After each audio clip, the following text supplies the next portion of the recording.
السلام علیکم ورحمۃ اللہ وبرکاتہ۔ الحمدللہ وکفا وسلام علی حبیبہ المصطفیٰ، اما بعد فاعوذ باللہ من الشیطان الرجیم، بسم اللہ الرحمن الرحیم۔ ان اللہ وملائکتہ یصلون علی النبی یا ایہا الذین آمنوا صلوا علیہ وسلموا تسلیما۔ اللہم صلی وسلم علی سیدنا محمد وآلہ وصحبہ وبارک وسلم صلاۃ دائمۃ سرمدا ابدا۔ عزیزان گرامی وقار، آج رمضان المبارکہ کی 17ویں شب ہے اور تاریخی اعتبار سے جو رمضان کا 17واں دن آتا ہے بڑی اہمیت کا حامل ہے۔ خاص طور پر پورے عالم اسلام میں اس دن کو اپنے بچوں اور اپنے احباب اقربا کو بتانے کی ضرورت ہے، اس کے احیاء کی ضرورت ہے کہ اس دن کیا ہوا تھا، کیونکہ اسلام کی سب سے پہلی جنگ جو کفار و مشرکین سے لڑی گئی، رسول کریم صلی اللہ تعالیٰ علیہ وسلم کی قیادت میں، آپ کی سرپرستی میں، جس کو جنگ بدر کہا گیا، وہ رمضان المبارک کی 17ویں تاریخ کو پیش آئی تھی۔ 2 ہجری یعنی حضور پاک صلی اللہ تعالیٰ علیہ وسلم کے مکہ مکرمہ سے ہجرت کر کے 2 سال ہوئے تھے ابھی، 2 ہجری میں یہ جنگ واقع ہوئی تھی۔ اور اس کو قرآن پاک میں اللہ تبارک و تعالیٰ نے جس لفظ سے یاد فرمایا ہے وہ بڑی اہمیت کا حامل ہے۔ اللہ کریم نے فرمایا یوم الفرقان، یعنی حق اور باطل کے درمیان فرق کرنے والا دن ہے یہ۔ اس دن یہ حق اور باطل کے درمیان فرق کر دیا گیا ہے۔ اب اس کی تفصیلات ظاہر سی بات ہے میں ہر سال عرض کرتا ہوں، اور میں سب سے گزارش بھی کرتا ہوں کہ یہ ہماری تاریخ ہے جو اپنے بچوں میں منتقل ہوتی رہنی چاہیے۔ اگر آپ ہمارے اکابرین کی اور ہمارے مجاہدین کی تاریخ بچوں کو نہیں بتائیں گے تو پھر دوسرے چور جو ہے مجاہد بن کر کے تمہارے بچوں کے درمیان داخل ہوں گے، اور پھر جیسے کہ آج پورے سلیبس کو دیکھیں، ہر جگہ کا سسٹم، سارے لوگ ذہن پر کنٹرول کرنے کے لیے نہ جانے کیسی کیسی شخصیات کو ہیرو بنا کر ہمارے بچوں کے ذہن میں ان کی تصویریں بٹھا دیں گے۔ کیوں نہ ہم اپنے بچوں کو ہماری تاریخ بار بار دہرائیں اور ان کے سامنے اس بات کا احساس دلائیں کہ الحمدللہ ہماری تاریخ بہت عظیم ہے، بہت عظیم ہے، اور اتنی عظیم ہے کہ اللہ تبارک و تعالیٰ نے جو وعدہ فرمایا مجاہدین کے ساتھ اس کو پورا فرمایا، حتیٰ کہ یہ وہ جنگ بدر ہے جس میں اللہ نے صحابہ کی مدد کے لیے 5000 فرشتوں کو اتارا تھا۔ 5000 فرشتے زمین پر نازل ہوئے تھے رسول کریم صلی اللہ تعالیٰ علیہ وسلم کے ان اصحاب کی مدد کے لیے۔ میں شروع سے چند باتیں عرض کرتا ہوں کہ اس کا پس منظر کیا تھا، جنگ بدر کیوں واقع ہوئی، کیا وجوہات تھیں۔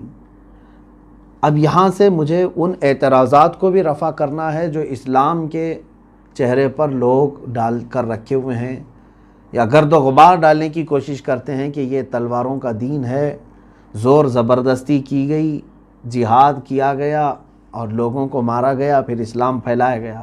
میں آپ سے ہی سوال کروں گا، یا ہمارے وہ غیر مسلم جن کو اس طرح کی خلش ہو وہ بھی سنیں، اور پھر آپ خود اپنے دل سے جواب دیں کہ حالات جب اس طرح کے آئیں تو آپ اس مقام پر لوگوں کے لیے کیا مشورہ دیں گے۔ میں چند تھوڑی باتوں کے بعد ان تمام چیزوں کو عرض کرتا ہوں۔ بات در حقیقت یوں تھی کہ اللہ کے حبیب صلی اللہ تعالیٰ علیہ وسلم آخری رسول ہیں، اللہ تبارک و تعالیٰ کا دین لے کر یہ تشریف لائے اور دین کو مکمل اللہ نے آپ پر فرمایا۔ مکہ مکرمہ میں آپ نے اعلان فرمایا جھوٹے خداؤں کی پرستش نہ کرو، جن کو تم نے ہاتھوں سے بنایا ان کی پوجا نہ کرو، جس نے تمہیں پیدا کیا اس کی عبادت کرو۔ یہی تو میرے آقا صلی اللہ علیہ وسلم کی تبلیغ ہے، کیا اس میں کوئی غلط ہے؟ انسان کو اس بات کا یقین دلانا کہ تم جس کے پیچھے لگے ہوئے ہو وہ تمہارا خالق نہیں ہے، تم اس کو پیدا کر رہے ہو، تم اس کو بنا رہے ہو، تم اس کو دیکھ رہے ہو، تو پھر اس کے پاس عبادتیں کیسے کرتے ہو؟ جس نے تمہیں بنایا ہے، جس نے تمہیں اس کائنات میں بسایا ہے، اس کی عبادت کرو۔ تو اللہ تبارک و تعالیٰ کی طرف بلانا رسول کریم صلی اللہ علیہ وسلم کا یہی تو مشن تھا۔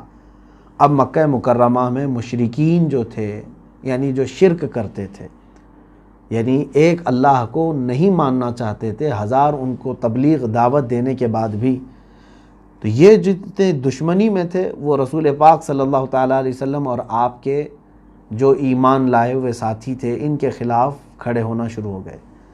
روزانہ کوئی نہ کوئی گھٹنا ہوتی تھی، کہیں کسی صحابی کو پکڑا، سارے لوگوں نے مل کے مارا، کیونکہ غریب تھے صحابہ۔ 13 سال تک یہ مصیبتیں برداشت کیا میرے آقا صلی اللہ علیہ وسلم نے مکہ مکرمہ میں، لیکن مجھے آپ بتا نہیں سکتے ان 13 سالوں میں کبھی بھی رسول کریم صلی اللہ علیہ وسلم نے اپنے ان اصحاب کو لے کر کے جنگ کا اعلان کیا ہو، 13 سال تک نہیں کیا۔ تو یہ مکی دور جو تھا وہ برداشت کرنے کا دور تھا، تحمل کا دور تھا۔ رسول کریم صلی اللہ تعالیٰ علیہ وسلم کے ساتھ کیا نہیں کیا ان لوگوں نے، مکہ والوں نے؟ سوشل بائیکاٹ کیا اور آپ کے اصحاب کو آپ کے سامنے مارا، قید کیا، شہید بھی کیا۔ حضرت عمار بن یاسر، حضرت سیدہ سمیہ رضی اللہ تعالیٰ عنہ، یہ وہ لوگ ہیں جو مکہ میں ہی شہید ہو چکے تھے ابتدائی اسلام میں، جن کو مکہ کے کفار نے بنا کسی جرم کے مار دیا تھا۔ اب یہ تمام ظلم و ستم ہوئے، اللہ کا حکم ہوا، میرے آقا صلی اللہ علیہ وسلم نے کیا فرمایا؟ مکہ سے ہجرت فرما کر مدینے تشریف لے آئے، مائیگریٹ کیا۔ یہ مائیگریشن اسلام میں ایک بہت اہم رول ادا کرتی ہے۔ حضور اکرم صلی اللہ تعالیٰ علیہ وسلم نے اپنے اصحاب کو حکم دیا کہ تم جہاں کہیں ہو مدینہ ہجرت کر کے آ جاؤ۔ مدینہ طیبہ چونکہ مکہ کی طرح نہیں تھا، وہاں کے لوگ نرم دل کے تھے، نرم طبیعت کے تھے، انہوں نے رسول کریم صلی اللہ علیہ وسلم کا استقبال کیا۔ اب مدینہ طیبہ میں حضور صلی اللہ علیہ وسلم کو تبلیغ اسلام میں کوئی دقت نہیں تھی، علل اعلان آپ اسلام کی دعوت دے رہے تھے، اور وہاں حضور پاک صلی اللہ علیہ وسلم کے پہنچنے سے پہلے ہی 70 سے زیادہ لوگ اسلام لا چکے تھے۔ کہاں پہ؟ مدینہ طیبہ۔ اب امن و امان کا ماحول قائم ہوا۔ رسول کریم صلی اللہ علیہ وسلم نے مدینہ طیبہ میں جاتے ہی مسجد بھی بنائی اور صحابہ اکرام کو بسایا، عقد مواخات قائم کیا، یعنی بھائی چارگی قائم کی انصار اور مہاجرین کے درمیان۔ یہ سب حالات تو مکہ والوں کو پہنچ ہی رہے تھے۔ اب وہ جل بھن گئے کہ ہمارے آنکھوں کے سامنے سے یہ صحیح سلامت نکل گئے، ہم ان کو مار نہیں سکے، اور مدینے میں جا کر کے یہ بس گئے ہیں اور کھلم کھلا ساری چیزیں کر رہے ہیں۔ تو یہاں پر مکہ والوں کی یہ جو جلن تھی، جو حسد تھی، ان کو کچھ نہ کچھ کرائم کرنے پر ابھار رہی تھی، اور ایسا نہیں کہ انہوں نے کچھ نہیں کیا۔ حضور پاک صلی اللہ علیہ وسلم کے پیچھے تلاشی کے لیے راستے میں ہی کتنی مرتبہ کتنے لوگوں کو لگایا، پھر جب حضور مدینے پہنچ گئے، حالات سازگار ہو گئے، تب بھی مکہ کے ڈاکو تھوڑے تھوڑے سے تعداد میں آتے، مدینے کے آس پاس جہاں کہیں صحابہ ان کو ملتے ان کو مار دیتے تھے۔ مجھے بتاؤ کیا یہ امن و امان میں خلل ڈالنے والے کو آپ برداشت کریں گے؟ آج ہمارے ہندوستان کے بارڈر کے ارد گرد بھی اگر کوئی دوسری کنٹری کا نظر آئے تو ہم کیا کرتے ہیں اس کے ساتھ؟ اس کو پکڑ کے گرفتار نہیں کرتے؟ ارے مچھیرے جو سمندروں میں ادھر سے ادھر چلے جاتے ہیں تو گرفتار ہو جاتے ہیں بارڈر کراس کر کے، لیکن مدینے میں کنٹینیو 1 سال تک وہ شب خون مارتے رہے۔ راتوں کو آتے تھے، کبھی باغیچوں میں درخت جلا دیا کھجوروں کے، اور صحابہ جو کام پر ہیں ان کو مار دیا۔ یہ سب حالات ہونے لگے۔ اللہ کے حبیب صلی اللہ تعالیٰ علیہ وسلم نے یہ 1 سال تک مکمل برداشت فرمایا۔ پھر ہوا یہ کہ حضرت سعد بن معاذ رضی اللہ تعالیٰ عنہ جو انصار صحابہ کے سردار تھے، یہ مدینہ طیبہ سے مکہ عمرہ کے لیے گئے ہوئے تھے، طواف کر رہے تھے۔ ابو جہل آیا اور کہا کہ تم جو ہے محمد کو اور ان کے ساتھیوں کو پناہ دے کر کے رکھے ہو مدینے میں، تو تم کیا سوچتے ہو کہ ہم تم کو کھلے عام ایسے ہی طواف کرنے دے دیں گے؟ تم ہمارے دشمنوں کو پناہ دیے ہوئے ہو اور تم یہاں آ کر کے مکہ میں طواف کر رہے ہو امن کے ساتھ، کیا ہم تم کو طواف کرنے دے دیں گے؟ حضرت سعد بن معاذ نے اس کی دکھتی رگ ایک پکڑ لی تھی۔ کیا یہی سبب بنا جنگ بدر کا؟ میں آپ کو بتا رہا ہوں، یہ شروع میں باتیں میں کیوں کہہ رہا ہوں، اس لیے اس نے کہا اے ابو جہل روکنا ہے تو روک کے دکھا مجھے طواف، میرا طواف روکتا ہے اور تو مجھے مکہ سے دور کرتا ہے، تو پھر میں ایسی چیز سے تم لوگوں کو روکوں گا جو تمہارے لیے وبال جان بن جائے گی۔ وہ کیا ہے؟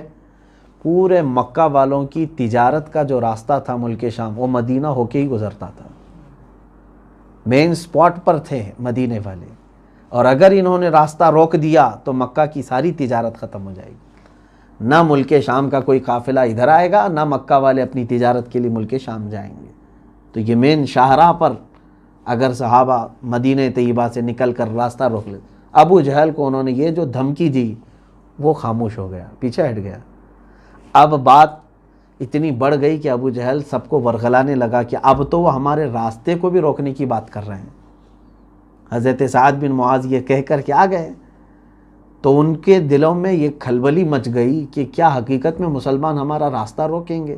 مٹھی بھر جماعت ہے یہ۔ اور ہوا بھی کہ غیظ و غضب میں انہوں نے 10-12 لوگوں کو بھیجا ادھر ادھر کچھ شبخون مارنے کے لیے۔ حضور پاک صلی اللہ علیہ وسلم نے بھی اپنے 10-12 صحابہ کو بھیجا کہ اگر اس طرح سے کہیں وہ پھٹکتے ہوئے دکھیں تو ان کا راستہ دکھا دینا۔ حضرت عبداللہ بن جہش رضی اللہ تعالیٰ عنہ تھے اس میں، تو یہ گئے باہر، تو حضرمی نام کا ایک شخص جو مکہ کا تھا گرفتار ہو گیا، اس کو قتل بھی کر دیا انہوں نے۔ اب یہاں سے آگ بھڑک گئی مکہ والوں کی، حالانکہ چھیڑ رہے کون تھے؟ مکہ والے چھیڑ رہے، کنٹینیو 13 سال وہاں ستائے، اور جب ہجرت کر کے مدینے آئے یہاں پر بھی چین سے رہنے نہیں دیتے۔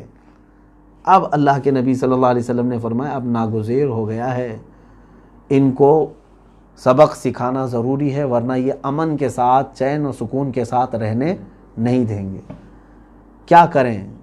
تو حضور پاک صلی اللہ تعالیٰ علیہ وسلم کی طرف سے ایسی ہی ایک خبر پہنچ گئی مکہ میں، حالانکہ حضور پاک صلی اللہ علیہ وسلم نکلے نہیں تھے۔ ابو سفیان جو ہے اس زمانے میں کافروں کے سردار، اور ان کو قافلے کا سردار بنا کر کے ملک شام تجارت کے لیے مکہ والوں نے بھیجا اور کہا حضرمی کا ہم انتقام لے کر کے رہیں گے جو محمد کے ساتھیوں نے قتل کیا، لہٰذا پورے مکہ والے اپنے سامان تجارت جو کچھ بھی ہے سب لگا دو، اتنا نفع کما کر کے آؤں گا ملک شام سے کہ اس نفع سے ہم جنگ لڑیں گے، بہت بھاری بھرکم جنگ، اتنی کہ وہ ہمیشہ لوگ یاد رکھیں گے۔ پورے مکہ والوں میں جوش آیا، سارا مال لا کر کے لگا دیے، اور وہ سارا مال لے کر کے قافلہ کہاں چلا؟ ملک شام۔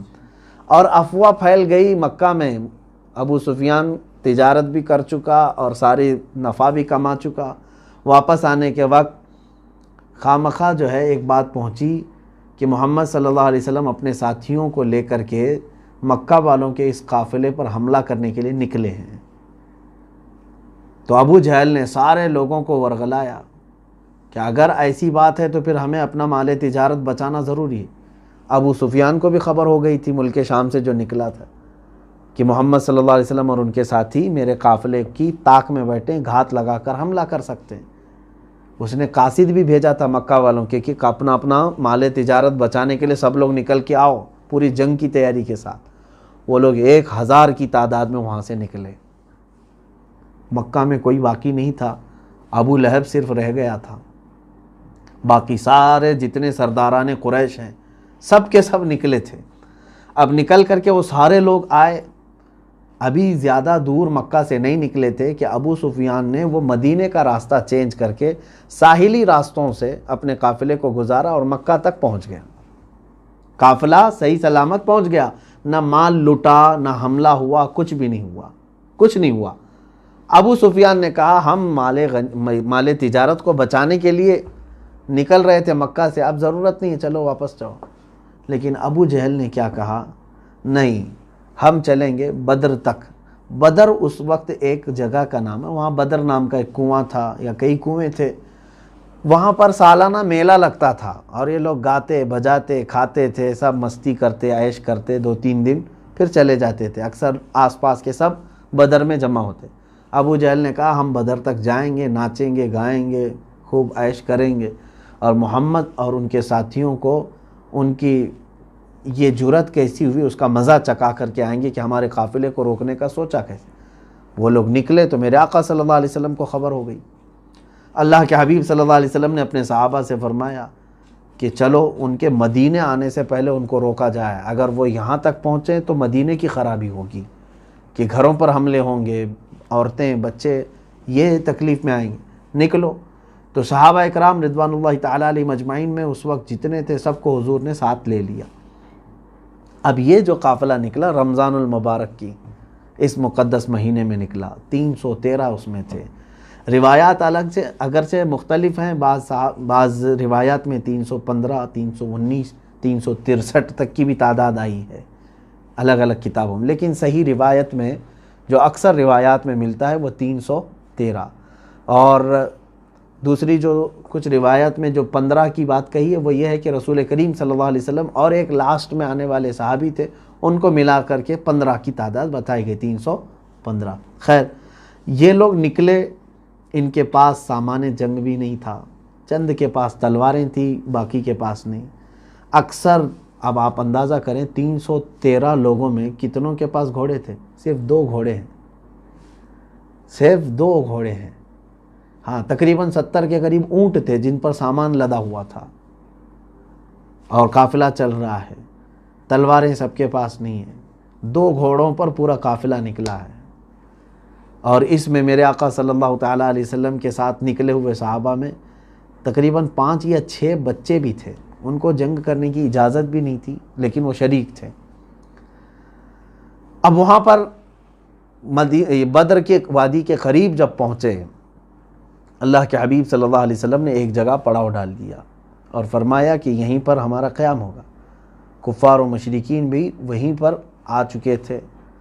اللہ کے حبیب صلی اللہ علیہ وسلم جس زمین پر اپنا خیمہ نصب کیے وہ ریتیلی زمین تھی، بالو کی زمین، پیر پھسل رہے تھے اور سارے صحابہ گھبرائے ہوئے تھے، ڈرے ہوئے تھے ان کی بڑی تعداد کو دیکھ کر کے، 1000 سے زیادہ۔ اور اچھا، ان کے اس میں 650 لوگ زرہ پوش ہیں اور تقریباً 100 سے زیادہ گھوڑے ہیں۔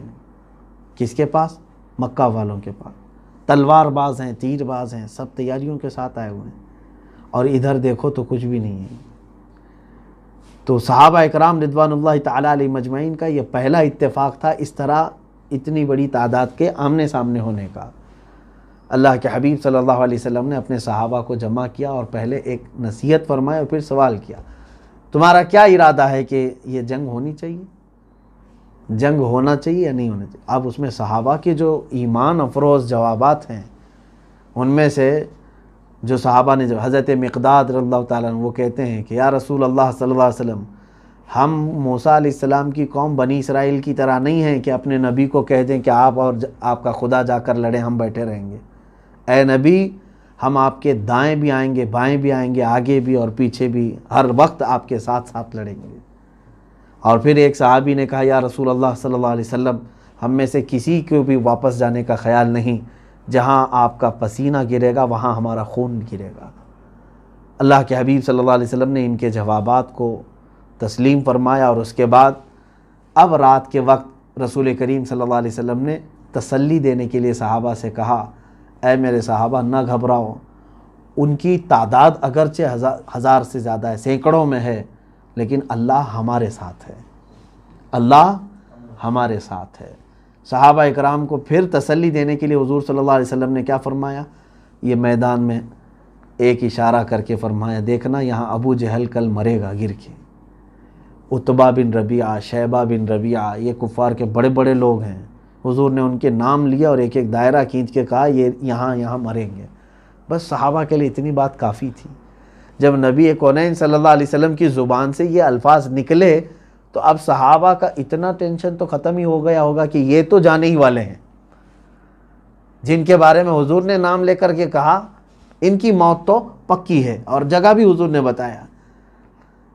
اب اللہ کے حبیب صلی اللہ علیہ وسلم نے رات کے وقت دعا شروع فرمائی، اتنی مناجات میرے رب تعالیٰ کے حضور آپ نے فرمائی، اور رو رو کر کے دعا کرنے لگے اور یوں عرض کیا، اے رب ذوالجلال، تو نے جو اپنے ایمان والے بندوں کی مدد کا وعدہ فرمایا ہے وہ مدد آج تو نازل فرما، اور اگر یہ چند مٹھی بھر جماعت جو ہماری نکلی ہے ان کی اگر تو نے آج مدد نہیں کیا، مولا قیامت تک اس روئے زمین پر کوئی تیرا سجدہ کرنے والا نہیں ہوگا۔ حضور صلی اللہ علیہ وسلم یہ محبت بھرے جملے ہیں، اپنے رب کے حضور عرض کر رہے ہیں، پھر کبھی تیری عبادت نہیں ہو سکے گی، مولا تو ان کی مدد ضرور فرما۔ سیدنا ابو بکر صدیق رضی اللہ تعالیٰ عنہ کھڑے تھے، حضور صلی اللہ علیہ وسلم سے وہ کہنے لگے، آقا بس فرمائیں، اس لیے کہ مولا تعالیٰ آپ کی ضرور مدد فرمائے گا، آپ کی دعا کو اللہ رد نہیں فرمائے گا۔ بارش شروع ہو گئی، بارش شروع ہو گئی رات کے بعد۔ اب مسئلہ ایسا تھا کہ حضور جس طرف کھڑے یا قیام کیے تھے ریت کی زمین ہے، بالو ہے، اور کفار و مشرکین نے اچھی مٹی والی زمین اپنے لیے منتخب کر لی تھی کہ گھوڑے نہ پھسلیں اس پہ۔ اب بارش آنے کے بعد ہوا یہ کہ ریت جم گئی، مضبوط ہو جاتی ہے، پانی گرتے ساتھ ہی ریت مضبوط ہو گئی، اور مٹی والی زمین پورا کیچڑ ہو گئی۔ تو حضور صلی اللہ علیہ وسلم نے فرمایا یہ اللہ کی پہلی مدد ہے۔ ان کے پیر پھسلنے لگ گئے، چکنی مٹی تھی، اور ان کے گھوڑے ادھر سے ادھر پھسلنے لگ گئے، رات کے وقت ہی۔ اب صبح ہوئی، یہی 17 رمضان المبارک کی فیصلہ کن جنگ تھی یہ، اور کفار و مشرکین جو غرور میں چڑھے ہوئے تھے، نشہ تھا ان کو، تکبر اتنا، گھمنڈ اتنا، وہ خاطر میں نہیں لاتے، کیونکہ مکہ میں اتنا صحابہ کو مارا تھا، پریشان کیا تھا، ان کے گھر لوٹے تھے، ان کو ایسے ہی لگتا تھا کہ ابھی بھی ہم ان کو کچا چبا جائیں گے۔ اب رسول کریم صلی اللہ تعالیٰ علیہ وسلم نے دن کے موقع پر اپنے صحابہ کرام میں سے 3 کو سب سے پہلے آگے بھیجا۔ اس میں حضرت امیر حمزہ رضی اللہ تعالیٰ عنہ، حضرت ابو عبیدہ بن جراح رضی اللہ تعالیٰ عنہ، تیسرے مولا کائنات شیر خدا علی مرتضیٰ رضی اللہ تعالیٰ عنہ۔ یہ تینوں میدان میں آئے۔ ان کے مقابل میں جو وہاں سے آئے تھے وہ بڑے بڑے پہلوان تھے، عتبہ بن ربیعہ، شیبہ بن ربیعہ اور ولید بن عتبہ۔ یہ بڑے پہلوانوں کو کہا جاتا ہے جن کے نام میں ذکر کر رہا ہوں، یہ مکہ کے بڑے بڑے پہلوان بھی تھے، سردار بھی تھے۔ حضرت علی کرم اللہ وجہہ الکریم کے مقابل میں جو آیا وہ ایک ہی وار میں ختم ہو گئے بیچارہ، اور حضرت امیر حمزہ رضی اللہ تعالیٰ عنہ کے مقابل میں جو آیا اس کو بھی آپ نے فوری طور پر جہنم رسید کر دیا۔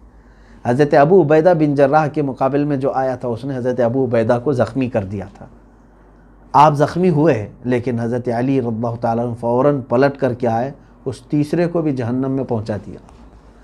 کفار میں غلغلہ مچ گیا کہ بڑے بڑے 3 سردار ایک ساتھ چلے گئے، اور صحابہ میں اتنا بلند نعرہ لگا کہ زمین گونج گئی اللہ اکبر کی آواز سے، کیونکہ اب یہاں پر صاف نظر آ رہا تھا کہ اللہ تعالیٰ کی مدد اب اہل حق کے ساتھ کیسے ہے۔ اب کفار و مشرکین میں سے ابو جہل نے سب کو ورغلانا شروع کیا اور کہا کہ اے لوگو گھبرانا مت، ہمارے خدا ہمارے ساتھ ہیں۔ اور پھر اس کے بعد دو بدو جو مقابلہ ہوتا ہے آمنے سامنے، یہ شروع ہو گیا دوپہر کے وقت۔ اب اس گھماسان کی جو لڑائی تھی اس میں ہوا یہ کہ شیطان اپنی فوج لے کر کے ادھر بھی آیا ہوا تھا، یہ بھی روایت ہے، شیطان اپنی فوج لے کر کفار مکہ کے ساتھ ہے، اور وہ بھی انسان کی شکل میں آیا ہے۔ سراقہ بن مالک نام سے ایک شخص ہے، اس کی شکل میں شیطان آیا ہوا ہے لڑنے کے لیے۔ تو میرا مولا کب یہ گوارہ فرمائے گا شیطان اپنی فوج لے کر کے آئے اور وہ اپنے حبیب کو تنہا چھوڑے؟ اللہ تبارک و تعالیٰ نے 3000 فرشتوں کو اتارا، کس کے لیے؟ اپنے نبی صلی اللہ علیہ وسلم اور صحابہ کی اعانت کے لیے، تعاون کے لیے۔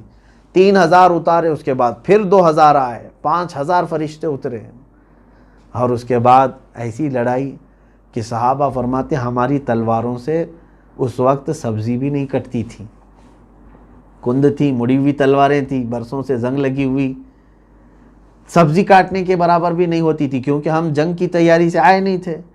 لیکن کمال کی بات ہے کہ ہم اگر لڑتے ہوئے کسی کافر کے قریب جاتے، ابھی ہماری تلوار اس کے گردن کے قریب ہوتی کہ گردن اڑ کر جا چکی ہوتی، نہ ہم نے مارا نہ محنت کی۔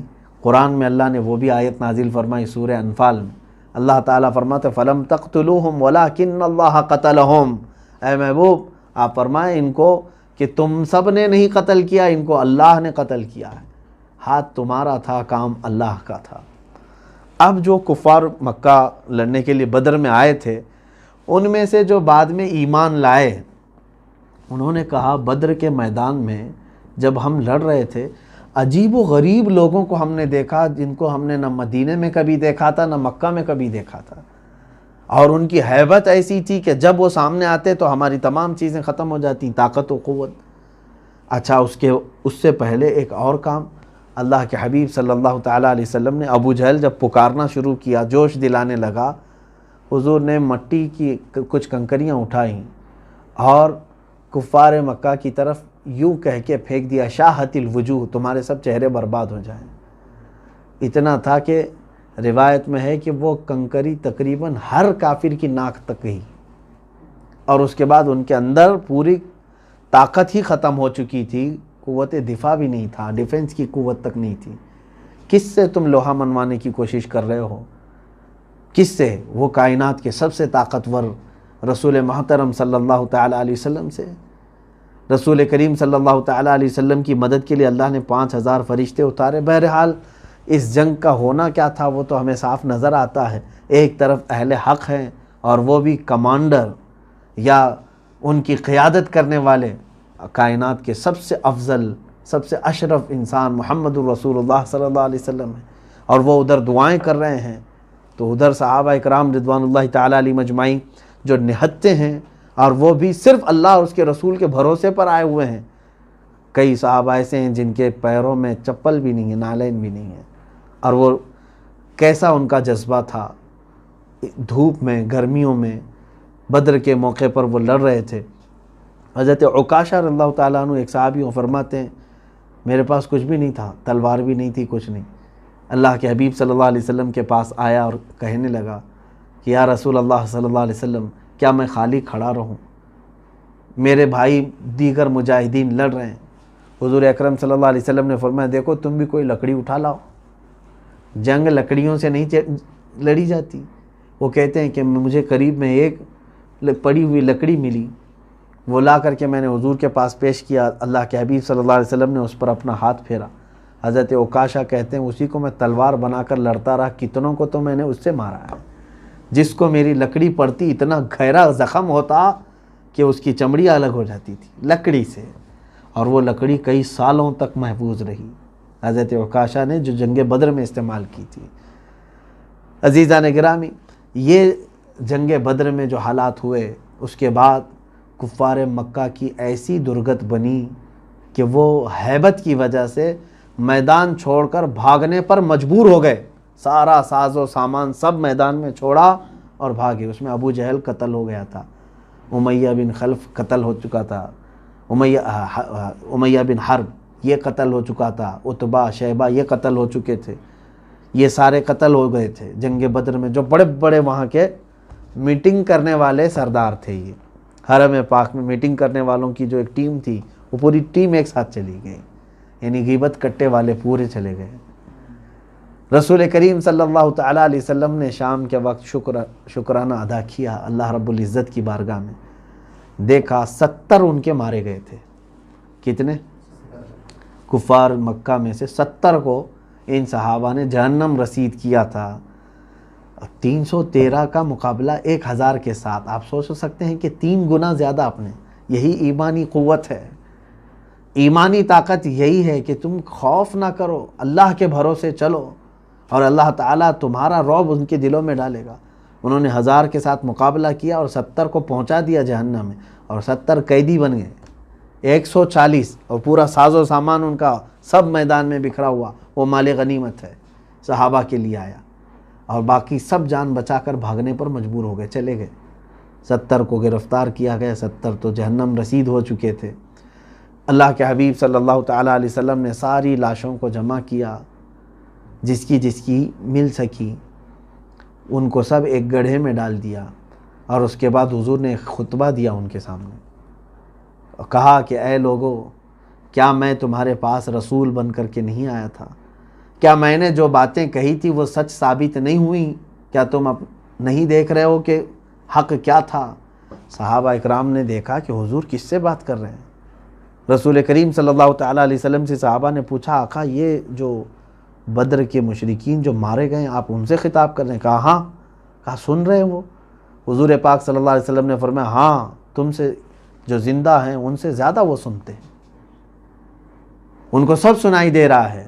حتیٰ کہ حضور کی دوسری ایک حدیث میں ہے، میرے آقا صلی اللہ علیہ وسلم نے فرمایا مردہ چلنے والے کے چپل کی آواز تک سنتا ہے۔ تم چپل کی آوازیں نہیں سنو گے، لیکن اس کو چپل کے چلنے کی چرچراہٹ کی آواز بھی آتی ہے۔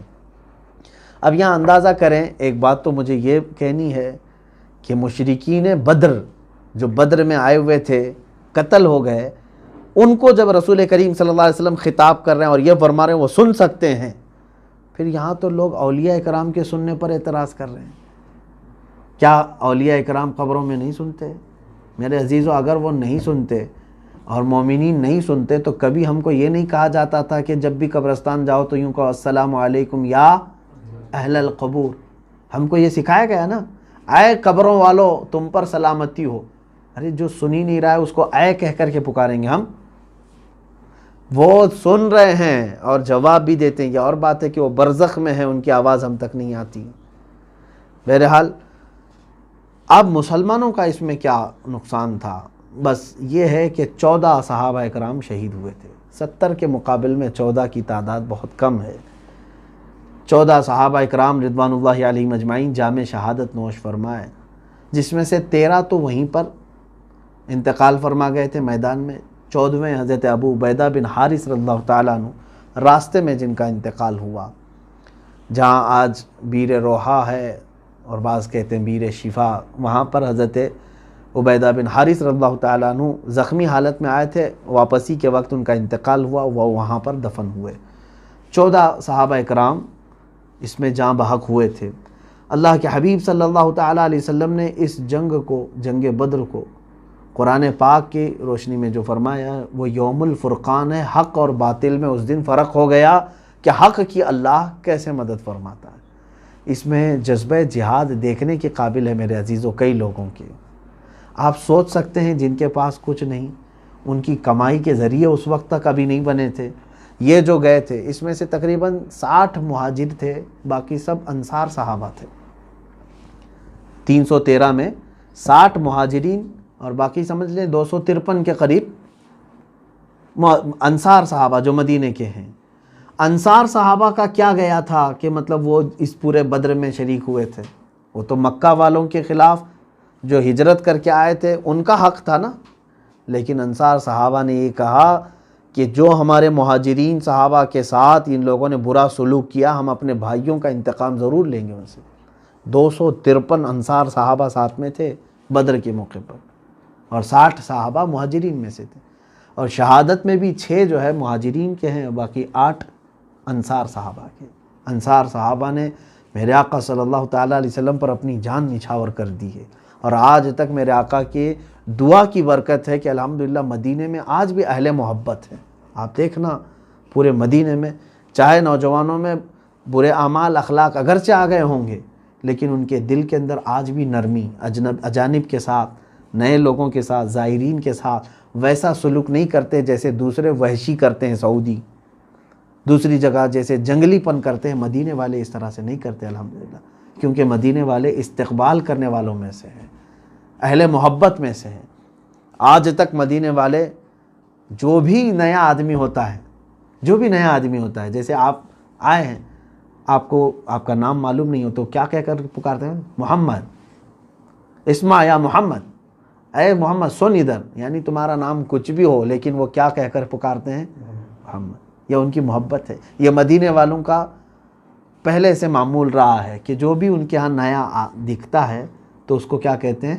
محمد کہتے ہیں. بہرحال رسول کریم صلی اللہ تعالیٰ علیہ وسلم پر جان فدا کرنے والے صحابہ میں سے 2 ان ننھے صحابہ کا بھی ہم ذکر کرتے ہیں, حضرت معاذ اور معوذ ابن افرا رضی اللہ تعالیٰ عنہما. یہ دونوں چھوٹی عمر کے صحابہ ہیں, یہ بھی شریک جہاد ہوئے. پہلے تو حضور اکرم صلی اللہ علیہ وسلم نے کسی بھی بچے کو جنگ میں شرکت کی اجازت نہیں دی تھی, بچوں کے لیے نہیں تھا, لیکن وہ حضور اکرم صلی اللہ علیہ وسلم سے اصرار کرتے رہے کہ ہمیں اجازت دیں, کیونکہ جذبہ ایمانی ایسا تھا کہ حضور صلی اللہ تعالیٰ علیہ وسلم نے انہیں اجازت تو دے دیا. جانے کا طریقہ بھی انہوں نے ایسے اپنایا تھا. اللہ کے حبیب صلی اللہ علیہ وسلم نے فرمایا بچوں تمہارے لیے جہاد فرض نہیں. وہ رونے لگے تو حضور نے کہا ٹھیک ہے صفوں میں کھڑے ہو جاؤ, اگر تمہارا کندھا صحابہ کے کندھوں کے برابر لگ گیا تو تمہیں اجازت ہوگی. یہ چھوٹی عمر کے ہیں صحابہ, اونچے قد کے تھے, کہاں سے کندھا لگتا. یہ دونوں بچے دور سے پتھر اٹھا کر کے لائے اور پتھر پر چڑھ کر کے اپنی انگلیاں یعنی ایڑیاں اٹھا دی, پنجوں کے بل کھڑے ہو گئے. اب ان کا کندھا صحابہ کے کندھے کے قریب ہو گیا, لگ گیا. میرے آقا صلی اللہ علیہ وسلم سے یہ عمل تو پوشیدہ نہیں تھا, آپ دیکھ رہے تھے. اللہ کے نبی صلی اللہ علیہ وسلم نے ان کی اس جذبے کو دیکھا تو اجازت مرحمت فرمائی. شانے سے شانہ ملا, جانے کا بہانہ ملا. وہ دونوں صحابہ چھوٹی عمر کے ہیں، لیکن جیسے ہی میدان میں پہنچتے ہیں، اب سنیے، جب گھماسان کی جنگ چل رہی ہے، حضرت عبد الرحمن ابن عوف رضی اللہ تعالیٰ عنہ فرماتے ہیں یہ 2 بچے میرے پاس آئے، انہوں نے پوچھا چچا جان ابو جہل کس گستاخ کا نام ہے؟ انہوں نے دیکھا تک نہیں تھا اس وقت۔ کہا بیٹا تم کیا کرو گے اس کا؟ کہنے لگے سنا ہے میرے مصطفیٰ کریم صلی اللہ علیہ وسلم کی شان میں وہ گالیاں دیتا ہے، کیا کرو گے؟ کہا اس کو جہنم رسید کریں گے، جہاں اس کا ٹھکانہ ہے ہم اس کو وہاں پہنچائیں گے۔ حضرت عبد الرحمن بن عوف کہتے ہیں کہ بچوں کا جذبہ دیکھا، میں نے کہا بیٹا وہ سردار قریش ہے، وہ بہت سارے لوگوں کے ارد گرد ہوگا، وہ بڑا پہلوان ہے۔ ابھی یہ بات چیت چل رہی تھی، ابو جہل سامنے ہی سے گھوڑے کے اوپر گزر رہا تھا، گھوڑے پہ بیٹھے گزر رہا تھا۔ حضرت عبد الرحمن ابن عوف رضی اللہ تعالیٰ عنہ فرماتے ہیں میں نے بچوں کو دکھا کر کہا یہ جو جا رہا ہے یہ بدماش یہی ہے ابو جہل۔ یہ بچوں نے جیسے ہی سنا چیل کی طرح جھپٹ کر کے اس کی طرف چلے گئے۔ ابو جہل کو یہ وہم و گمان بھی نہیں تھا کہ کوئی بچے میرے قریب آ سکتے ہیں۔ یہ دونوں چھوٹے بچوں نے گھوڑے کی ٹانگ پر تلوار ایسی ماری کہ وہ نیچے زمین پر گر گیا۔ اچانک جیسے ہی وہ گرا دونوں چڑھ کر کے اس کے سینے پر بیٹھ گئے، اتنی تیزی سے کہ اس کو جکڑ لیا، اس کو ہاتھ پیر ہلانے کی تک قوت نہیں تھی۔ ان 2 بچوں کے گرفت میں وہ مجبوراً پھنس گیا ایسے، اور اس وقت وہ ہائے ہائے کرنے لگا جب انہوں نے گردن پر اس کے تلوار رکھ دی۔ ان بچوں نے گردن پر تلوار رکھ دی تو کہنے لگا ہائے ہائے مجھے مرنے کا غم نہیں کیونکہ میں عرب ہوں اور عرب موت سے ڈرتے نہیں۔ اس نے شعر کہا تھا آخر میں، لیکن غم صرف اس بات کا ہے کہ مجھ جیسا پہلوان نہیں مار رہا ہے مجھ کو، ایک چھوٹا بچہ مجھے مار رہا ہے۔ میرے عزیزو یہی قدرت خداوندی ہے، مولا تعالی ہمیشہ بڑی بڑی طاقتوں کو بہت چھوٹی طاقت سے ہلاک کرتا ہے۔ نمرود اگر مچھر سے مر گیا، فرعون پانی سے ہلاک ہو گیا، شداد ٹھوکر سے اگر مر گیا، قارون زمین میں دھس کر چلا گیا، تو اسی طرح ابو جہل کو بھی کسی چھوٹی ہی چیز سے ہلاک ہونا تھا۔ لیکن صحابہ اکرام چھوٹے صرف عمر میں تھے، باقی مقام میں کوئی ان کے اندر چھوٹا پن نہیں تھا۔ ان دونوں بچوں نے ابو جہل کے گردن کو الگ کر دیا۔ اب مکہ کے یہ جتنے مشرکین تھے ان میں ایک بہت بڑا یہ مسئلہ پھیل گیا کہ ابو جہل سردار قریش مارا گیا اور وہ بھی بچوں نے مارا ہے۔ بھگدڑ مچ گئی، سب ایک دوسرے پر ٹوٹ پڑے کہ پکڑو ان بچوں کو پہلے۔ یہ بچے تو وہاں سے صحیح سلامت نکل کے آ ہی گئے تھے، لیکن اس میں سے حضرت معاذ رضی اللہ تعالیٰ عنہ جو بڑے صاحبزادے ہیں، ان کے مونڈھے پر کسی کافر نے تلوار چلا دی، یعنی ہاتھ پر، جس کی وجہ سے ان کا ہاتھ کٹ گیا، اور ہاتھ کٹا ایسے کہ بغل کی چمڑی سے لٹک رہا تھا، پوری طور پر کٹا نہیں، سیدھا ہاتھ جب ان کا کٹا، اس وقت بھی اس بچے نے ہمت نہیں ہاری، یہاں ہم ٹھوکر پر بیٹھ جائیں گے۔ وہ ہاتھ کٹ گیا ہے اور چمڑی سے لٹکا ہوا ہے بغل کی، دوسرے ہاتھ میں تلوار اٹھائی اور للکارنا شروع کیا، اے ظالمو، اے گستاخو، اب بھی میرے اندر دم باقی ہے۔ اور پھر اسی طرح سے للکارتے ہوئے سامنے آتے تھے۔ صحابہ فرماتے ہیں کہ ہم نے ان بچوں کو دیکھا، حضرت معاذ رضی اللہ تعالیٰ عنہ نے اپنا ہاتھ پیر میں نیچے رکھ کر کے دبایا اور کھینچ کے نکال دیا جو چمڑی سے لٹکا ہوا تھا۔ کیوں؟ وہ کہہ رہے ہیں کہ بار بار یہ ہاتھ لٹک لٹک کر کے سامنے آ جاتا تھا، اب جب یہ اس کا جوڑ ختم ہو گیا ہے تو لٹک کر کے ہاتھ چمڑی سے باہر نکل کے آ جاتا، ادھر سامنے آتا تھا۔ تو معاذ نے کہا مجھے اس ہاتھ کی ضرورت نہیں جو اللہ کی رضا حاصل کرنے میں خلل اندازی کر رہا ہو، نکال کر پھینک دیا۔ یہ اور بات ہے کہ یہ دونوں بچوں کی شہادت ہوئی ہے اس میدان میں، دونوں بچے اس میدان میں شہید ہوئے۔ بدر کے سب سے خوش نصیب صحابہ، حضور صلی اللہ علیہ وسلم کے سارے صحابہ میں افضل صحابہ خلفائے راشدین ہیں۔ خلفائے راشدین کے بعد یعنی عشرہ مبشرہ کے بعد سب سے افضل صحابہ وہ ہیں جو بدر میں شریک ہوئے تھے، اور بدر میں بھی وہ لوگ جو جام شہادت نوش کیے ہیں وہ 14 ہیں صرف، جس میں سے حضرت معاذ اور معوذ یہ دونوں ہیں۔ اے میرے عزیزو، یہ بچے کس گھر کی پروان چڑھے ہوئے تھے، یہ بچے کون سے گھر میں پلے ہوئے تھے؟ کیا پورے معاشرے میں ڈھونڈ کر کے ایک نوجوان ایسا نکالو گے؟ آج تو پوری دنیا میرے آقا صلی اللہ تعالیٰ علیہ وسلم کو گالیاں دینا اور گندے کارٹون بنانا اور میرے آقا صلی اللہ علیہ وسلم کی شان میں توہین کرنا ایک پورا کھیل بنا رکھی ہے۔ پورا انٹرنیٹ بھرا رہتا ہے گالیوں سے۔ آج صرف اور صرف ایمان کے خون کے اندر ہمارے ٹھنڈک آ گئی ہے، خون جمنا شروع ہو چکا ہے۔ میرے عزیزوں، جن لوگوں نے بھی ان کو تہ تیغ کیا، جہنم رسید کیا ہے گستاخان رسول کو، یقیناً وہ دنیا کے بہت اعظم اور افضل لوگ ہیں۔ میری پگڑی ان کے قدموں پر ہو، جنہوں نے ناموس رسالت علی صاحب الصلاۃ والسلام کے لیے کھڑا ہونے کا شرف حاصل کیا ہے۔ عزیزان گرامی، آج اگر ہم سب کو کوئی چیز جوڑ سکتی ہے تو اتحاد اتحاد اتحاد کی باتیں کرتے ہیں، میں کہتا ہوں ایک ہی چیز جوڑے گی، وہ ہے ناموس رسالت صلی اللہ علیہ وسلم۔ میرے آقا صلی اللہ علیہ وسلم کے لیے مر مٹنے کا جذبہ پیدا کرو، پھر دیکھو سب ہم جمع ہوں گے۔ ہم اپنے مفادات کے لیے تو باہر نکل آتے ہیں، گھر میں کوئی چیز خراب ہو گئی تو آپ اس کے لیے باہر آ جاؤ گے، آج تمہاری صحت کے لیے کوئی کچھ معاملات ہو جائیں تو باہر آ جاؤ گے۔ ناموس رسالت کے لیے جب تک تم باہر آنے کی کوشش نہیں کرتے، تب تک تمہاری عزتوں کا کوئی بھروسہ نہیں ہے۔ امام غزالی رحمۃ اللہ تعالی علیہ نے یہ فرمایا ہے کہ جب امت مصطفیٰ اپنے نبی کی گستاخیوں کو برداشت کرنے کی عادت ڈال لیں تو انتظار کرو، چند دنوں کے بعد ان کی عورتیں بچے سب نیلام ہو جائیں گے، ان کے سامنے ان کے چھیتڑے اڑائے جائیں گے، لیکن وہ کچھ نہ کر سکیں گے۔ وہ دن آئیں گے ہمارے ساتھ اگر ہم اسی طرح خاموش رہے۔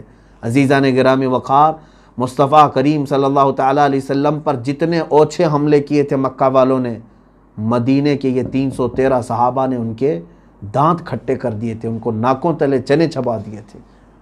اگرچہ ان کے پاس کچھ سامان نہیں تھا، لیکن مکہ والوں کو کیسے للکارا انہوں نے، قسم خدا کی انہوں نے یہ پیغام دیا، خبردار مکہ والوں، تم طاقت میں اگرچہ کتنے بھی زیادہ ہو، آنکھ اٹھا کر نہ دیکھنا ہمارے نبی کی طرف۔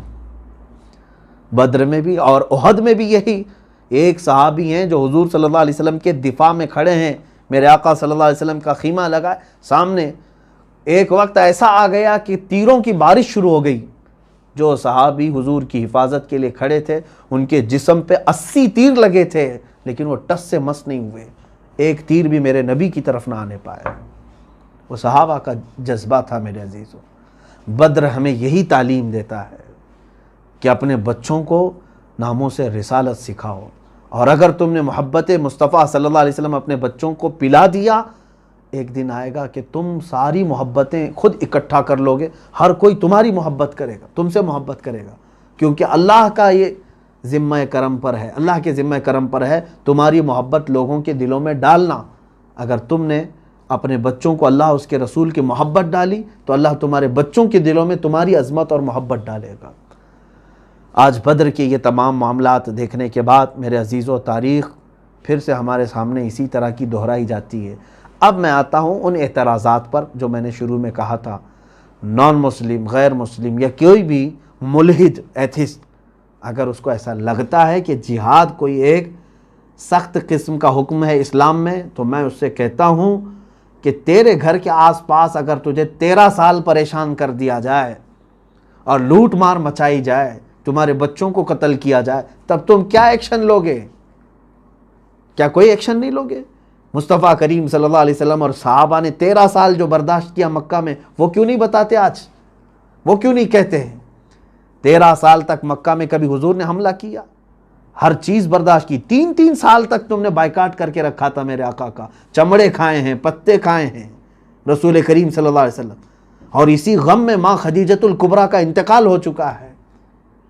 حضور اکرم صلی اللہ علیہ وسلم نے پہاڑ اٹھائے وہاں پر غموں کے، اور اتنے دنوں میں کبھی پلٹ کر کے حملہ نہیں فرمایا، اور مدینہ آنے کے بعد اب بھی تم سکون سے نہیں رہنے دو گے؟ شب خون مارنے کے لیے 10 12 کے جتھے بھیجو گے، درخت جلا کر کے جائیں گے، نہتے صحابہ کو مار کے جائیں گے، تب بھی ہم ڈیفنس نہیں کریں گے؟ تب بھی ہم ڈیفنس نہیں کریں گے؟ میرے آقا صلی اللہ علیہ وسلم نے جو ڈیفنس کیا، اسی کا نام جہاد ہے، اور میں کہتا ہوں اس طرح کا حق پوری دنیا میں ہر انسان کو حاصل ہونا چاہیے۔ کیا نہیں حاصل ہے؟ ہر ملک کو یہ پاور حاصل ہے۔ یہ ظالم پروپیگنڈا پھیلاتے ہیں میڈیا، دجالی میڈیا، جہاد جہاد جہاد نام سے۔ جہاد کو کیا سمجھ رکھا ہے تم نے؟ جہاد کوئی ناپاک نام ہے؟ جہاد اسلام کا ایک پوتر لفظ ہے، مقدس ورڈ ہے، اور اسی ورڈ کو اگر تم سمجھو گے تو ہم بھی اپنے ملک کی حفاظت کر سکیں گے. جو ہمارے ملک کی طرف اور اس کی ساکھ کو، اس کی سالمیت کو خطرہ بنے، ہم اس کے ساتھ لڑیں گے. یہی ہے جہاد. جو ہے کسی کو جان بوجھ کر کے قتل کرنے کا نام نہیں. جہاد یہ نہیں ہے کہ بم باندھ کر کے مجمع میں جا کر ناحق بچوں کو، عورتوں کو اڑا دیں. اگر کوئی اس طرح کی بدنامی کر رہا ہے جہاد کی تو اس کا کوئی تعلق نہیں ہے اسلام سے.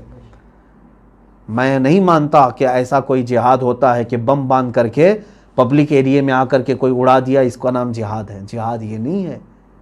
جہاد ہمیں جو اس کی تعلیمات ہیں، میں دعوت دینا چاہتا ہوں ان لوگوں کو کہ پہلے پڑھو اسلام کو پھر بولو.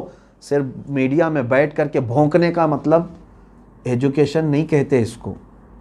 اور اکثر تو جاہل لوگوں کو لا کر کے اینکر بنایا گیا، بیٹھایا گیا، ان کو پتہ ہی نہیں ہے ہوتا کیا ہے. اسلام، قرآن، میرے آقا صلی اللہ علیہ وسلم کی سیرت تم کیا جانو. جہالت میں پوری زندگی گزر گئی. ہندوستان کے بڑے بڑے لوگ، بلکہ پوری دنیا کے بڑے بڑے جنہوں نے تعلیم میں اپنی پوری عمر کھپا دی ہے، انہوں نے میرے آقا صلی اللہ علیہ وسلم کو سمجھا ہے. گاندھی جی نے خود کہا ہے، حضرت ابو بکر، حضرت عمر کی سیرت پڑھ کر کے. کیا یہ تاریخ میں موجود نہیں ہے؟ بڑے بڑے، میں وہ کسی اور موقع پر عرض کروں گا، نان مسلم رائٹرز ہیں، مفکرین ہیں، دانشور ہیں، سائنٹسٹ ہیں، انہوں نے کہا ہے محمد صلی اللہ تعالیٰ علیہ وسلم کی تعلیمات سے پوری دنیا میں کیسے امن آ سکتا ہے. ہم کوئی آتنکواد، دہشت گرد، اس طرح کے الفاظ کو جانتے تک نہیں. اسلامو فوبیا تم لا رہے ہو آج. ٹھیک ہے، پروپیگنڈا یہی آج چل رہا ہے جو مکہ والوں نے حسد میں کیا تھا. میرے آقا صلی اللہ علیہ وسلم کو جادوگر کہا تھا، شاعر کہا تھا، ساحر کہا تھا، مجنوں کہا تھا، معاذ اللہ رب العالمین. وہی چیزیں تو آج یہ بھی کر رہے ہیں نا، پھیلا رہے ہیں. لیکن میں اپنے مسلمان بھائیوں سے، بہنوں سے کہوں گا، ہزار پروپیگنڈا پھیلائیں، تم جواب کیسے دے سکتے ہو؟ انہی اخلاق رسول کے ذریعے سے. میرے آقا نے کیسے جواب دیا تھا؟ اپنے وہ پیارے اخلاق سے جو ہر ایک کا دل موہ لیتے ہیں. آج ضرورت اس بات کی ہے، نوجوان، بچے، عورتیں میرے آقا صلی اللہ علیہ وسلم کے اخلاق کی طرف آئیں. دنیا کو آج بتانے کی ضرورت ہے کہ میرے نبی کون تھے. اللہ کے حبیب صلی اللہ علیہ وسلم کا دل کتنا شفیق تھا، کتنا رفیق تھا، کتنے نرم تھے. وہ آج بتانے کی ضرورت ہے. وہ آپ اپنے اخلاق سے بتا سکتے ہیں. آج آپ اپنے اخلاق کے ذریعے سے پوری دنیا کو اس پورے پروپیگنڈے کے خلاف کھڑے ہو کر کے اظہار کر سکتے ہیں. اللہ رب العزت ہم سب کو ان تمام واہیات اور خرافات اور ان کے پھیلائے ہوئے پروپیگنڈوں سے محفوظ فرمائے. میں آخر میں جنگ بدر کے ان اصحاب کے متعلق ضرور عرض کروں گا کہ جو لوگ شریک جہاد ہوئے تھے، 313 صحابہ، ان کے ناموں کے متعلق جو روایات ہمیں ملی ہیں بزرگان دین کی، انہوں نے فرمایا کہ کئی مشائخ نے فرمایا کہ یہ اصحاب بدر کے ناموں میں اللہ تعالیٰ نے اتنی تاثیر رکھی ہے کہ اگر مریض پڑھ کر کے دم کریں تو اللہ انہیں شفا عطا فرمائے. حاجت مند جب کبھی ان اسماء کی تلاوت کریں تو اللہ تعالیٰ ان کی حاجت پوری فرماتا ہے. وہ یقیناً کیوں نہیں تاثیر ہوگی اصحاب بدر کی. میں نے ابھی کل ہی کی تفسیر میں کہا، اصحاب کہف جو 7 لوگ تھے اور ان کے زمانے میں کوئی نبی بھی نہیں تھے، وہ کسی نبی کے ساتھی بھی نہیں، خود نبی بھی نہیں، کسی نبی کے صحابی بھی نہیں، پھر بھی ان کے ناموں میں اتنی برکت ہے اصحاب کہف کی کہ اگر کسی مکان پر آویزاں کر دیں تو وہ مکان چوری سے محفوظ ہوگا. جہاز میں اگر ہو پانی کے تو وہ جہاز غرق ہونے سے محفوظ ہو جائے. تو پھر جو محمد عربی صلی اللہ تعالیٰ علیہ وسلم کے صحابی ہیں اور وہ بھی جان نچھاور کرنے والے صحابی اصحاب بدر، کیا ان کے ناموں میں تاثیر نہیں ہوگی، برکت نہیں ہوگی؟ بہت بڑی برکت ہے. اور ہمارا معمول ہے الحمدللہ ہم ان اصحاب بدر کے ناموں کی تلاوت بھی کرتے ہیں، ان کے توسل سے اللہ کی بارگاہ میں دعا بھی کرتے ہیں. اور الحمدللہ یہ میرا خود کا تجربہ بھی ہے، بارہا جن اہم مقامات پر ان کے توسل سے دعا کیا گیا اللہ تعالیٰ نے قبول بھی فرمایا. میری ایک بات نہیں کہہ رہا ہوں، بڑے بڑے مشائخ ہیں. شیخ دارامی ایک بڑے بزرگ ہیں، وہ فرماتے ہیں کہ جس وقت اصحاب بدر کے ناموں کی تلاوت ہوتی ہے تم دل میں جو بھی اللہ تعالیٰ سے جائز تمنا رکھو، مولا ضرور اسے پوری فرمائے گا. اور اصحاب بدر اب بھی اپنی قبروں میں زندہ ہیں. کیونکہ قرآن میں ان کے متعلق فرمایا گیا ہے ان کو مردہ نہ کہو۔ اور بزرگوں نے یہ فرمایا ہے کہ بسا اوقات یہ دیکھا گیا ہے کہ وہ بنفس نفیس مدد کے لیے تشریف لائے ہیں۔ ایک صاحب ہے وہ کہتے ہیں، یہی حکایات میں موجود ہے کہ وہ تجارت کے لیے اپنا قافلہ لے کر سمندر کا سفر تھا، نکلے، لوگوں نے کہا کہ اس راستے مت جانا کہ ڈاکو آتے ہیں، سمندر کے درمیان جب پہنچو گے تو ڈاکو حملہ کرتے ہیں، پورا مال لوٹ لیتے ہیں۔ تو اس شخص نے کہا میں سب پورا لنگر کر چکا ہوں، اٹھا دیا ہوں اور جہاز چلنے کو ہے۔ بہرحال قافلہ تجارت کا لے کر کے وہ چل پڑا، بڑے جہاز میں درمیان میں پہنچتے ہی ڈاکوؤں کی آمد شروع ہو گئی، تلواروں کی آواز، اور جگہ جگہ سے چھوٹی چھوٹی کشتیوں میں آ کر کے لوگ گھیرنے لگے۔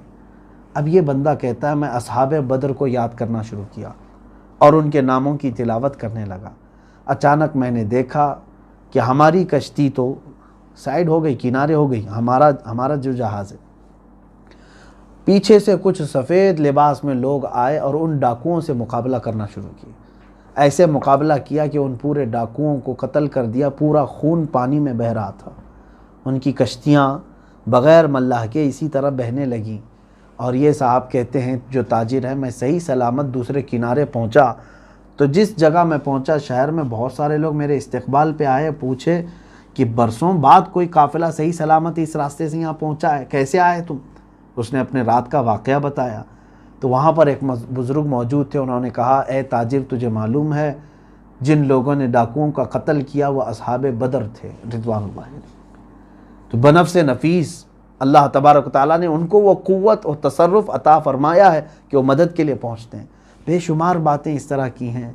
میں بھی یہ آپ سب سے گزارش کروں گا جب بھی اپنے گھروں میں کوئی اہم معاملہ آئے، کوئی سخت بیماری آئے، کوئی حاجت آئے، اصحاب بدر رضوان اللہ تعالیٰ علیہ مجمعین کے نام کو ایک بار پڑھو، ان کے توسل سے اللہ کی بارگاہ میں مدد مانگو، اللہ ضرور مدد فرمائے گا۔ میں انشاءاللہ العزیز ان کے ناموں کی تلاوت کرتا ہوں،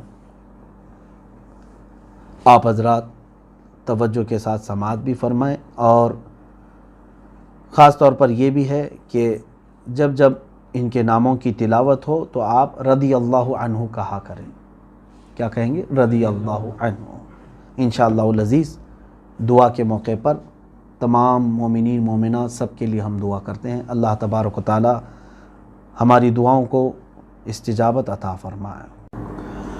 اللہم صلی علی سیدنا و مولانا محمد صلی صلاة تنجینا بها من جميع الاحوال والآفات وتقضی لنا بها جميع الحاجات وتطہرنا بها من جميع السیئات وترفعنا بها عندك اعلى الدرجات وتبلغنا بها اقصى الغایات من جميع الخیرات في الحیاة وبعد الممات انك سمیع قریب مجیب الدعوات۔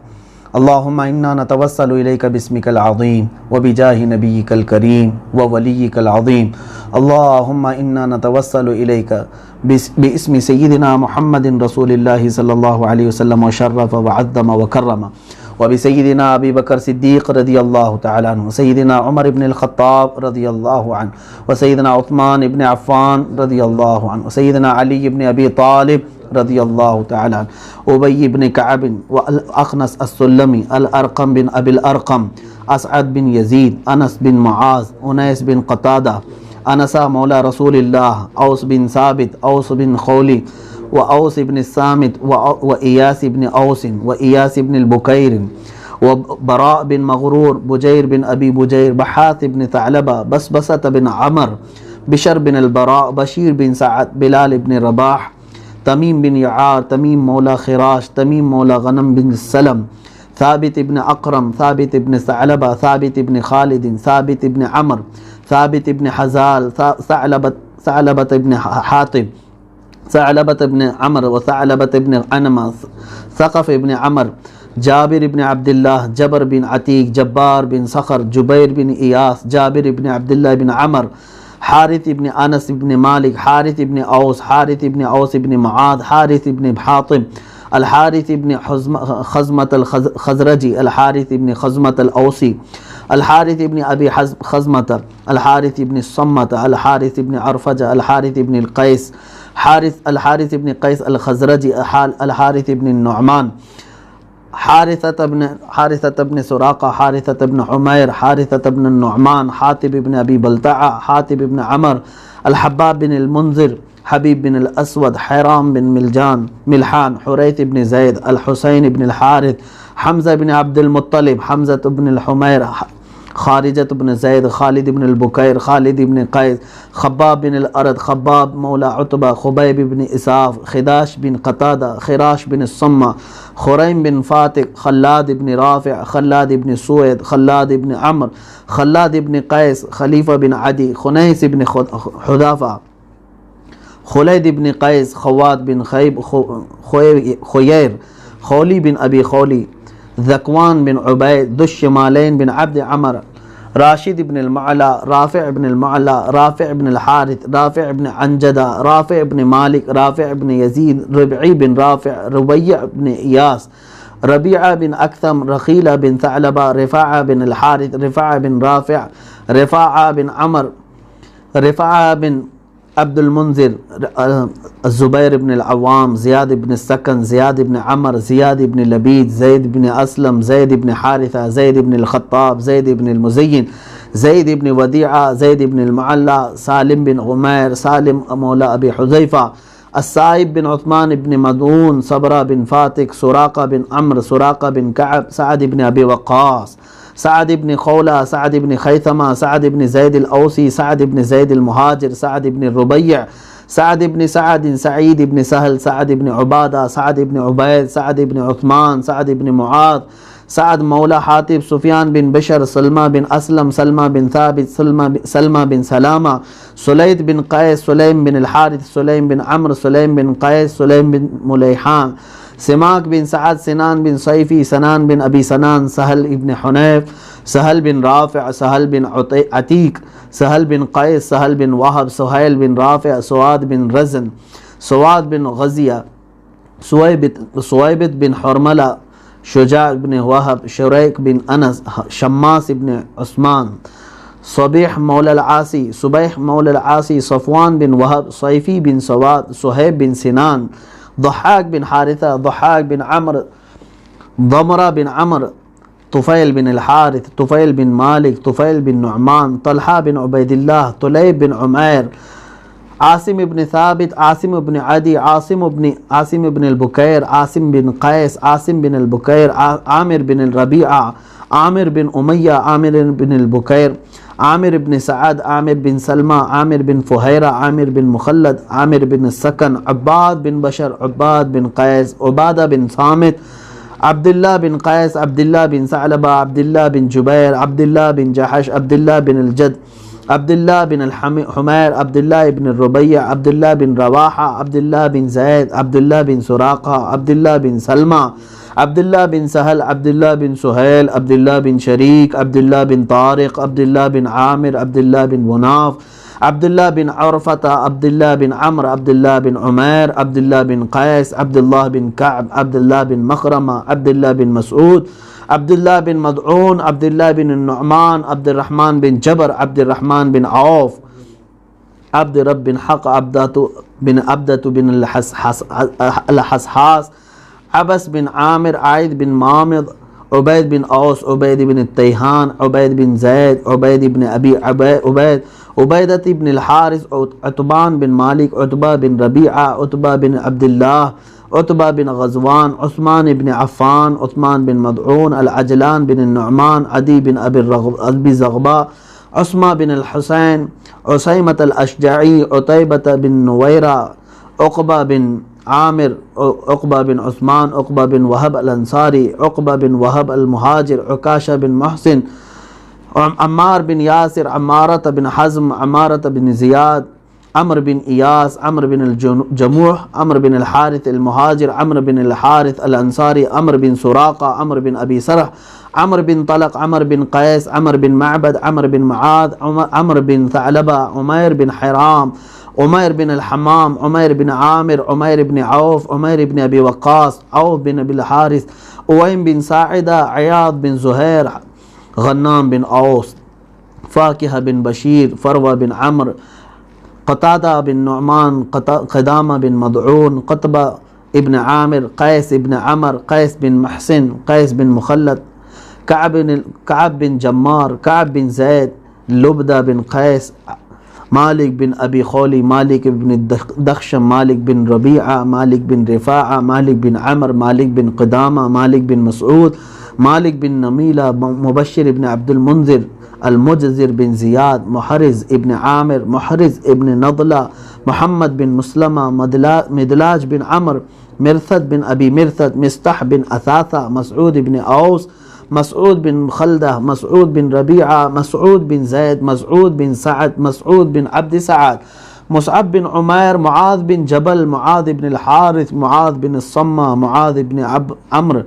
معاذ بن ماعز، معبد بن عباد، معبد بن قیس، معتب بن عبید، معتب بن عوف، معتب بن قشیر، معقل بن المنذر، معمر بن الحارث، معن بن عدی، معن بن یزید، معوذ بن الحارث، معوذ بن عمرو، المقداد بن الاسود، ملیل بن وبرہ، المنذر بن عمرو، المنذر بن قدامہ، المنذر بن محمد، مہجع بن صالح، نصر بن الحارث، النعمان بن الاعرج، نعمان بن سنان، نعمان بن عمرو، نعمان بن عبد عمر، نعمان بن خرمہ، نعمان بن عصر، نعمان بن مالک، نعیمان بن عمر، نوفل بن عبید اللہ، ہانی بن نیار، حبیل بن وبرہ، ہلال بن المعلی، واقد بن عبداللہ، ورقہ بن ایاس، ودیعہ بن عمرو، وہب بن سعد، وہب بن ابی سرح، یزید بن الاخنس، یزید بن الحارث، یزید بن حرام، یزید بن رقیش، یزید بن السکن، یزید بن المنذر، ابو ایوب، ابو الاسوار، ابو حبہ بن ثابت، ابو حنہ بن مالک، ابو حبیب بن زید، ابو حذیفہ بن عتبہ، ابو حسن الانصاری، ابو خارجہ، ابو خلاد، ابو خزیمہ، ابو داود، ابو دجانہ، ابو صبرہ، ابو سلیت، ابو سلمہ، ابو سنان، ابو شیخ بن ابی ثابت، ابو سرمۃ، ابو ضیاح، ابو طلحہ، ابو عبیدہ بن الجراح، ابو عقیل، ابو قتادہ، ابو کبشہ، ابو لبانہ، ابو مخشہ، ابو مرثد، ابو مسعود البدری، ابو ملیل، ابو الحائثم، ابو الیسر، اللہم باسماء ہؤلاء البدریین رضوان اللہ علیہم اجمعین تمم مقاصد دیننا و دنیانا و اخرانا یا اکرم الاکرمین اللہم احسن عاقبتنا یا رب العالمین اللہم استر عوراتنا بسترک الجمیل اللہم استر عوراتنا بسترک الجمیل اللہم استر عوراتنا بسترک الجمیل اللہم اغفر لنا ولاخواننا ولجميع من تعلق بنا يا رب العالمين ربنا اغفر لنا ولإخواننا الذين سبقونا بالإيمان ولا تجعل في قلوبنا غلا للذين آمنوا ربنا إنك رؤوف رحيم إلهي أنت الذي تعلم السر والإعلان وما في القلوب إلهي أنت الذي قلت لا تقنطوا من رحمة الله إن الله يغفر الذنوب جميعا وأنت بقولك صادق لست بمكذوب نجنا نجنا نجنا يا الله من الغم والكرب العظيم وأنت غياث كل مكروب ومصروف ومظلوم وأنت على كل شيء قدير يا رب العالمين يا أكرم الأكرمين يا أحسن الخالقين لا تدع لنا من هذا المقام المستجاب والوقت المستجاب ذنبا إلا غفرته ولا دينا إلا قضيته ولا غما إلا فرجته ولا سحرا إلا أبطلته ولا مريضا إلا شفيته ولا غائبا إلا رددته ولا مسافرا إلا أحضرته ولا حاجة في الدين والدنيا إلا قضيتها يا رب العالمين اللهم ارزقنا توبة قبل الموت وراحة عند الموت ومغفرة بعد الموت يا سامع كل صوت هون علينا سكرات الموت الہ العالمین ستار العیوب غفار الذنوب قدیر و جبار خدا اصحاب بدر رضوان اللہ تعالیٰ علیہ مجمعین کے ناموں کی جو ہم نے تلاوت کی مولا جو کچھ بھی غلطیاں کوتاہیاں کمیاں بیشیاں ہوئی ہوں اپنے فضل و کرم سے معاف فرما تیرے دربار میں مولا تیرے حبیب پاک صلی اللہ علیہ وسلم اور ان کے جانثار اصحاب بدر کی اس توسل سے مولا تیرے دربار میں ہاتھ پھیلایا ہوں کریم خدا ہم سب کے ہاتھوں کی لاج رکھ لے اے رب ذوالجلال ہم سب کو تمام تر عافیت نصیب فرما خلاق العالمین ہم سب کو گناہوں کے مرض سے شفا عطا فرما ہر طرح کے ظالموں کے ظلم سے ہماری حفاظت فرما حاسدین کے حسد سے بچا شرین اور فتینوں کے فتنے و فساد سے محفوظ فرما بد نظری سے اور بد نگاہی سے ہماری حفاظت فرما اے اللہ ہم سب کو نظر بد سے بچا اے خلاق العالمین اصحاب بدر کا صدقہ مولا ہمارے گھروں میں ہمارے اہل خانہ ہمارے رشتہ دار ہمارے احبہ اقربا دوست و احباب سب کو مولا ذلت والی بیماریوں سے محفوظ فرما، کینسر اور ایڈز جیسی مہلک بیماریوں سے مولا ہم سب کی حفاظت فرما، عزت کے ساتھ زندگی عطا فرما، عزت کے ساتھ ایمان پہ خاتمہ عطا فرما۔ اے کریم خدا ارحم الراحمین، یقیناً ہم گناہوں میں ڈوبے ہوئے ہیں مولا، خطا کار ہیں، اسیاں شعار ہیں، سیاہ کار ہیں، خار ہیں، بدکار ہیں، ڈوبے ہوئے ذلت میں ہیں، کچھ بھی ہیں لیکن تیرے محبوب کی امت میں ہیں۔ اے رب ذوالجلال، تجھے تیرے نبی کا واسطہ، اصحاب بدر کا واسطہ، ہم سب کے سینوں کو علم دین کے لیے کشادہ فرما، قرآن کے لیے کشادہ فرما۔ اے الہ العالمین، ہم سب پر آنے والی زمینی آسمانی بلاؤں سے ہماری حفاظت فرما، ہمارے آس پڑوس اور پورے اہل اسلام کو مولا آفات ارضیہ، آفات سماویہ سے محفوظ فرما۔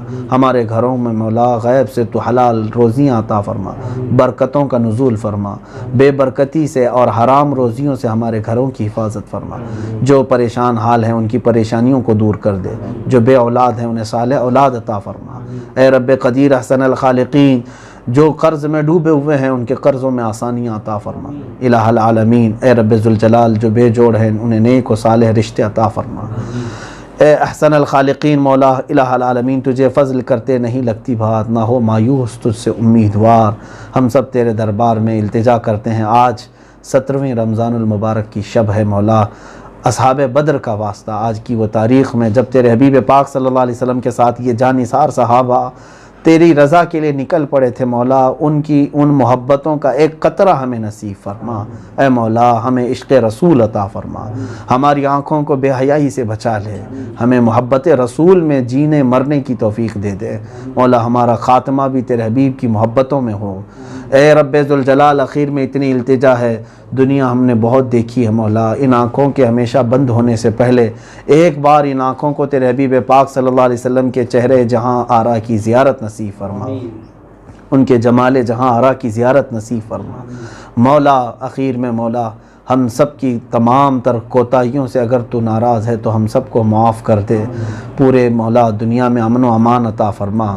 اے رب ذوالجلال، یہ کرونا وائرس کی جو وبا کے نام سے ہمیں ڈرایا گیا پھیلی ہوئی وبا ہے مولا، یہ تمام خوف سے، ڈر سے، اس وبا سے، بلا سے ہم سب کی حفاظت فرما۔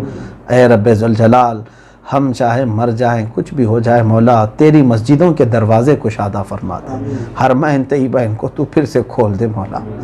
اے رب ذوالجلال، ہم کوتاہیوں کا اعتراف کرتے ہیں، گناہوں کا اعتراف کرتے ہیں، الہ العالمین تو ہمارے اوپر تیرے گھروں کو بند نہ فرما مولا، ہماری یہ پیشانی رکھنے کے لیے اور گڑ گڑانے کے لیے ہمیں دوسرا کوئی گھر نہیں ہے مولا، جہاں ہمارے دلوں کو قرار آتا ہے، جہاں ہمارے دلوں کو سکون آتا ہے، وہ تیرے گھر مسجدیں ہیں مولا، وہ سب بند ہیں۔ اے رب ذوالجلال، دنیا کی کوئی چیز کھلے نہ کھلے مولا، تیرے گھر تو ہمارے لیے کھول دے، غیب سے انتظامات فرما دے، برا چاہنے والے اور برے منصوبے بنانے والوں کو مولا تو نیست و نابود فرما دے، ان کے تمام تر برے منصوبوں کو خاک میں ملا دے، دنیا میں ہر آفت سے بچانا مولا، عقبہ میں نہ کچھ رنج دکھانا مولا، بیٹھیں جو در پاک پیمبر کے حضور، ایمان پہ اس وقت اٹھانا مولا۔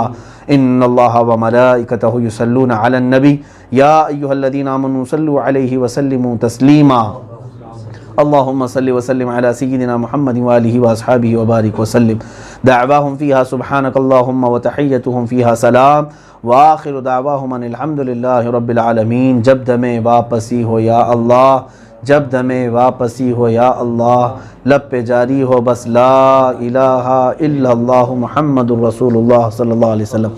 صلاة اللہ سلام اللہ علی طہ رسول اللہ، صلاة اللہ سلام اللہ علی یاسین حبیب اللہ، توسلنا ببسم اللہ وبالہادی رسول اللہ، وكل مجاهد لله بأهل البدر يا الله، صلاة الله سلام الله على طه رسول الله، صلاة الله سلام الله على ياسين، إلهي سلم الأمة من الآفات والنقمة ومن هم ومن غمة